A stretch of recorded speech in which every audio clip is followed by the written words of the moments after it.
será que Moisés era pós-milenista em sua escatologia? Bem, é verdade que chamar Moisés de pós-milenista é cometer um anacronismo grosseiro. Anacronismo é um erro de cronologia.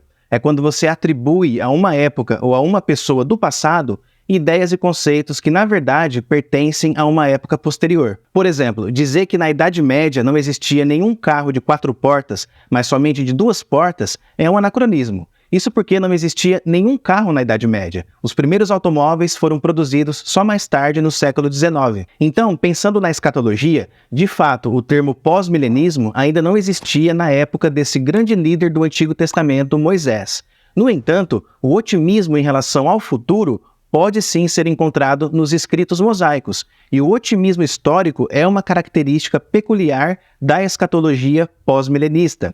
Dito isso, vamos então para a nossa reflexão de hoje. Sabemos que Moisés escreveu o Pentateuco, ou seja, os 5 primeiros livros do Antigo Testamento, de Gênesis a Deuteronômio. Nessa porção bíblica, Moisés escreveu sobre vários temas fundamentais da fé cristã. Nesse vídeo em particular, vamos falar sobre 2 temas apenas: a criação do ser humano, envolvendo aí a queda e a promessa de redenção, e a aliança feita com Abraão. Somos informados logo na abertura de Gênesis que Deus criou os céus e a terra. Mas Deus criou não apenas os céus e a terra físicos. O Novo Testamento revela que o Senhor criou todas as coisas, sem exceção, incluindo todos os seres vivos, sejam visíveis ou invisíveis. Portanto, não há dúvida de que Deus criou tudo, e Ele assim o fez por causa da sua vontade soberana. Além disso, Deus criou tudo visando um propósito específico, o que significa que Ele não criou todas as coisas apenas por criar. Tudo teve um objetivo estabelecido, e o objetivo de Deus sempre vai prevalecer, como diz a Escritura. Diante disso surge a seguinte pergunta: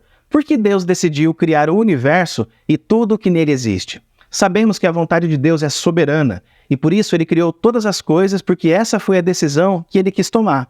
Mas por que Deus tomou essa decisão? Qual é a finalidade de Deus ter criado todas as coisas? A resposta é que Deus criou todas as coisas para a glória do seu próprio nome. Ele deve ser glorificado porque Ele é o Criador de tudo.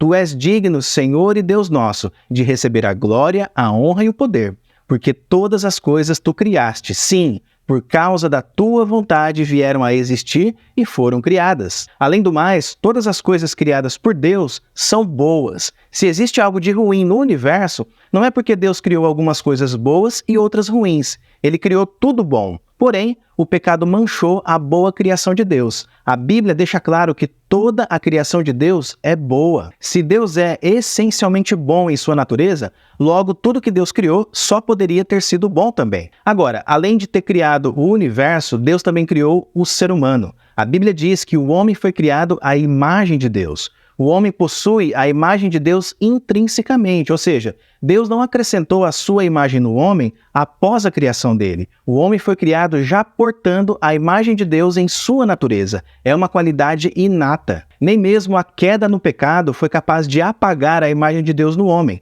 É por isso que o próprio Deus disse que quem matar uma pessoa deve morrer também, porque o homem foi criado à imagem de Deus. Dito isso, pessoal, observe que depois de criar o ser humano, Deus delegou a ele uma missão privilegiada. Façamos o ser humano à nossa imagem, conforme a nossa semelhança.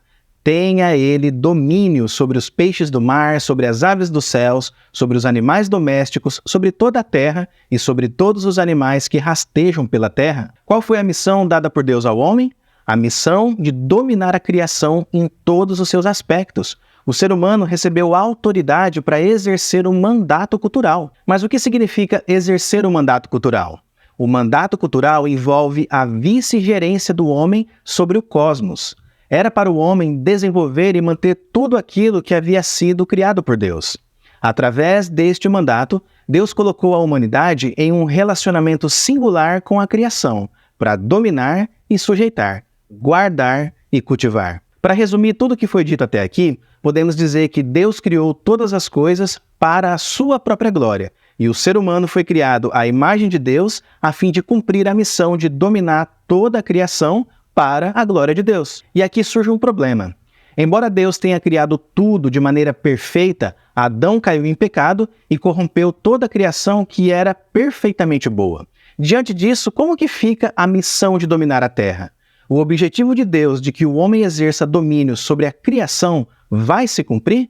O pecado não frustrou essa missão? E a resposta é não. Depois da queda, Deus não desistiu do homem. Muito pelo contrário, a Bíblia revela que logo após a queda, Deus providenciou a redenção do ser humano, fazendo a seguinte promessa: porém inimizade entre você e a mulher, entre a sua descendência e o descendente dela.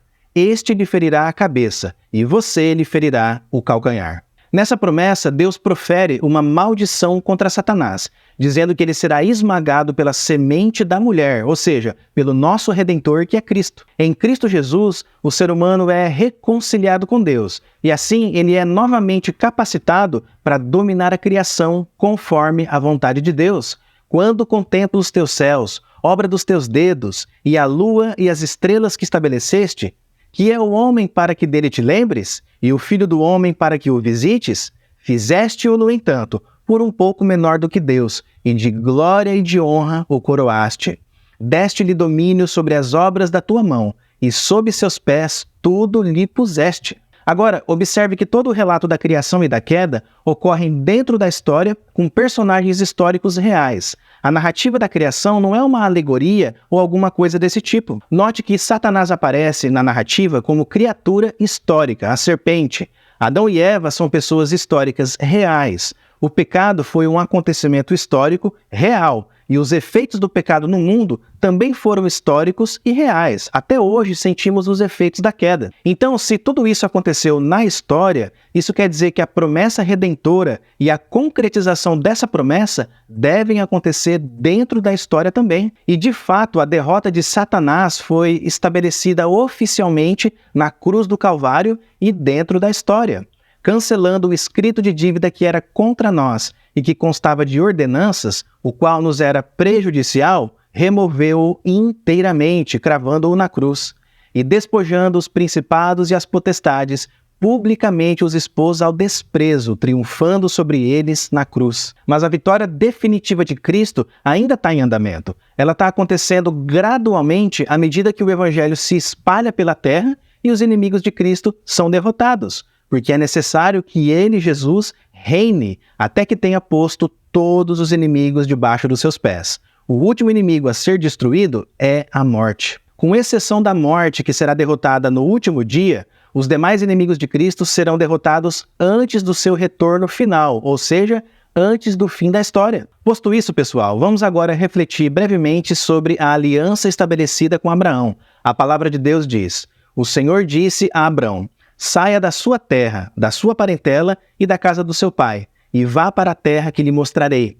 Farei de você uma grande nação e o abençoarei, e engrandecerei o seu nome. Seja uma bênção. A aliança que Deus estabeleceu com Abraão fará com que todas as famílias da terra, e não apenas algumas famílias, sejam abençoadas. E por causa dessa aliança, nós que estamos em Cristo, nos tornamos herdeiros de Abraão. E se vocês são de Cristo, são também descendentes de Abraão e herdeiros segundo a promessa. A promessa de Deus feita a Abraão vai atingir o mundo inteiro. Isso quer dizer que as bênçãos do Evangelho vão alcançar todas as nações da terra, mas isso vai acontecer de maneira gradual, conforme o Evangelho for pregado e à medida em que as nações da terra forem discipuladas. Ora, se a herança de Abraão é cósmica, ou seja, se ela vai abençoar todas as nações da terra, como que podemos acreditar num futuro caótico? A promessa bíblica não é de um futuro caótico, mas de um futuro glorioso transformado pelo poder do Evangelho de Cristo. Portanto, o relato de Moisés acerca da criação,